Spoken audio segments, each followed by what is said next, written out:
Тасмадагы шектүү кечээ 28 февралда Ош облустук ички иштер башкармалыгынын кызматкерлери тарабынан колго түшүрүлдү. 47 жаштагы Жаран Араван районундагы Global Print ишканасынын жетекчиси. Кылмышка шектүүнүн үстүнөн алдамчылык беренеси менен иш козголуп 1 айга камакка алуу чечими чыгарылды. 2022 жылы февраль айында Илхом мага розовойга жер керек экен. Анан мен макул деп, мен сүйлөшүп көрөйүн дедим.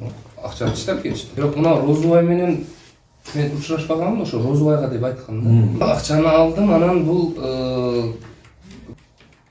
токтомду качан жасап бердиңиз?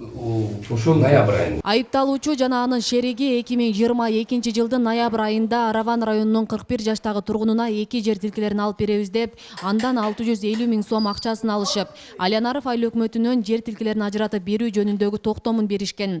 Экспертизанын корутундусуна ылайык жогорудагы токтом жасалмаланган. Аталган өкмөттөн сураган учурда бул токтом колдорунда жок экени жана жасалма экендиги маалым болду. Ал 196 там жай үчүн чыккан чечим боюнча мен көрдүм. Ал жерде менин колумда жок, биздин печатта жок, башка жасалган.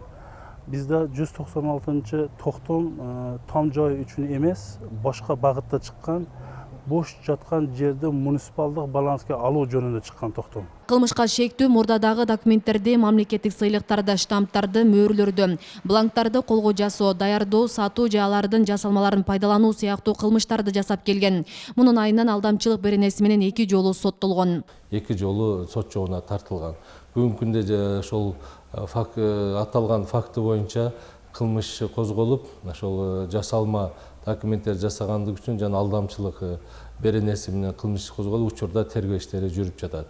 Ал эми ошо жасалма документ жасаган Жаран бүгүнкү күндө убактылуу кармоочу жайга киргизилген, ал эми анын шериги азыр тергөөдө сурак берип жатат. 2005 жылдан баштап 2023 жылга чейинки мезгилде Ош облусунун аймагында Аль-Чарба багытындагы жерлерге 16199 жарандар мыйзамсыз турак жай курушкан. Алардын ичинен 12000ден ашыгын мыйзамдаштыруу боюнча комиссиялар карап жатат. Мыйзамсыз салынган турак жайларды териштирүү учурунда Ош облусунун аймагында 2022 жылы Кыргыз Республикасынын Кылмыш жаза кодексинин 212 беренеси менен кылмыштардын бирдиктүү реестрине жалпы 5 кылмыш иши катталган. Анын ичинен 2 кылмыш иши кыскартылып, 3 боюнча тергөө амалдары жүрүүдө.